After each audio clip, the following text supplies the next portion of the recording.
Hola mga katropa. Ito, meron na naman akong kwento sa inyo. Kasi kanina lang may dumaang kliyente ba.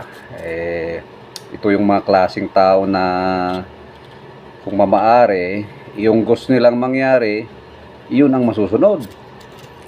So, ito ang nangyari. Pumunta rito sa opisina at gustong magpanotaryo. Ngayon, sabi ko, gawa na po ba yung papel? Hindi, attorney, ikaw ang gagawa. O sige, ano bang ilalagay natin dito sa ipapanotaryo mo? Gusto niyang ilagay namin na basta, huwag na nating sabihin kung ano yung gusto niyang mangyari.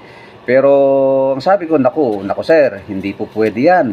Kasi meron po tayong sinusunod na mga regulasyon at merong batas na halimbawa pag nilagay natin yung gusto niyong mangyari, lalo na't hindi totoo, ako naman po ang